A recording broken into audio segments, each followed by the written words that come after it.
స్త్రీ వశీకరణం కానీ పురుష వశీకరణం, ఈ రెండు వశీకరణాలు స్త్రీ కానీ పురుషుడు కానీ వర్తిస్తాయి. మనం చెప్పిన మాట వినకపోయినా మన దగ్గరికి వచ్చే విధంగా, మనం మాటకి గౌరవించే విధంగా, మనం రమ్మంటే రావాలి, పొమ్మంటే పోవాలి, కూర్చుంటే కూర్చోవాలి, లెమ్మంటే లేవాలి, మనం చెప్పిన మాట గౌరవించి మనం పెళ్లి చేసుకోవాలనే విధంగా కూడా స్త్రీ వశీకరణ కానీ పురుష వశీకరణం కానీ ఉంటుందమ్మా. ఈ వశీకరణం అనేది వాళ్ళకి ఏ విధంగా ఎవరి గురించి మనం చేయాలనుకుంటున్నామో వాళ్ళ పేరు మీద కూడా ఆ వశీకరణం పట్టుకొని ఆ మంత్రం ఒకటి చెప్తాను. ఆ మంత్రం మీరు జపించగలిగారంటే, ఆ వశీకరణం పట్టుకొని ఆ మంత్రం జపిస్తే 11 రోజుల్లో ఆ వ్యక్తి, నువ్వు ప్రేమించిన వ్యక్తి కానీ, అమ్మాయి కానీ, అబ్బాయి కానీ 11 రోజులు మీ దగ్గరికి వచ్చేది ఖచ్చితంగా గ్యారెంటీగా జరుగుతుంది.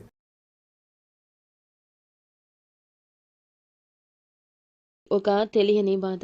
ఈ యొక్క బాధతో అల్లాడిపోతారు. ఏం జరగబోతుందో వీడియోలో చూసి తెలుసుకుందాము.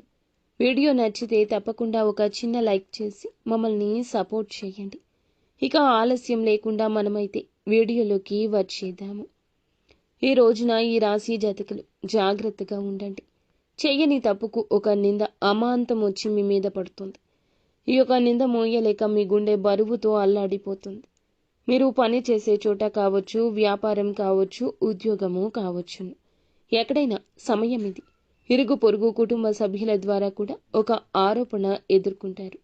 ఆ ఆరోపణ నిజం కాదని మీకు మాత్రమే తెలుసు, అలాగే మీ ప్రియమైన వారికి తెలుసు.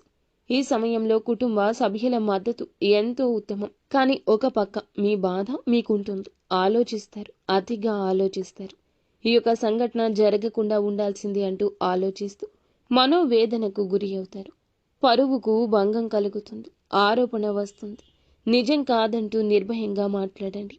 ఏడ్చి సమస్యను సాధించలేరు, పరిష్కరించలేరు. ఎటువంటి పరిస్థితి వచ్చినా అధిగమించే శక్తి పుట్టుకతోనే మీకు భగవంతుడు ఇచ్చాడు. ఇది నిజం కాదు అంటూ నిర్భయంగా చెప్పండి. ఒకరి గురించి మరొకరి దగ్గర ఏదైనా విషయాన్ని ప్రస్తావించే ముంగిట మీరు చాలా జాగ్రత్త. ఎటువంటి విషయమైనా సరే ఒకరి గురించి ఇంకొకరికి చెప్పొద్దు. ఒకవేళ చెప్పినా వారికి ఎటువంటి అవకాశం ఇవ్వకూడదు. ఏ విషయమైతే మాట్లాడుతున్నారో అది పాజిటివ్గా ఉండాలి. ఒకరి గురించి నెగటివ్గా మాట్లాడద్దు. ఒకవేళ మాట్లాడితే ఇటువంటి పెద్ద సమస్య ముందుకొస్తుంది. ఈ అంశంలో ఈ రాశి వారు తగిన జాగ్రత్త తీసుకోండి. పై అధికారుల గురించి, తోటి ఉద్యోగస్తులతో నెగటివ్గా చర్చించొద్దు. మీ మనసులోని విషయాలు ఎవరికీ చెప్పొద్దు. రహస్యంగా, గోప్యంగా ఉంచండి. ఇలా చర్చించారంటే మీ యొక్క పై అధికారి ప్రశంసలు పొందుకోవడానికి బదులుగా ఎవరితో అయితే ఈ విషయాన్ని చెప్పారో వారు వెళ్ళి ఇంకాస్త 4 మాటలు జోడించి మీ యొక్క పై అధికారులకు తెలియపరచడం వల్ల మీ గురించి నెగటివ్గా చెప్పి మిమ్మల్ని బ్లేమ్ చేయడానికి ప్రయత్నిస్తే పై అధికారుల యొక్క మాట తీరు మారుతుంది.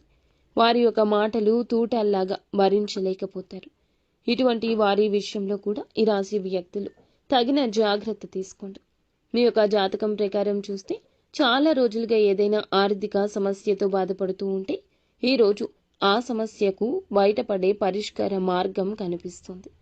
ఎవరైనా అనారోగ్య సమస్యలతో బాధపడుతుంటే ఈరోజు కాస్త ఉపశమనం ఉంటుంది. కొంతమంది విహార యాత్రలకు వెళ్లే అవకాశం కూడా ఉంటుంది. ఆధ్యాత్మిక సేవా కార్యక్రమాల్లో కూడా పాల్గొనే అవకాశం ఉంటుంది. నిత్యం శివారాధన తప్పనిసరిగా చేసుకోండి. అంతా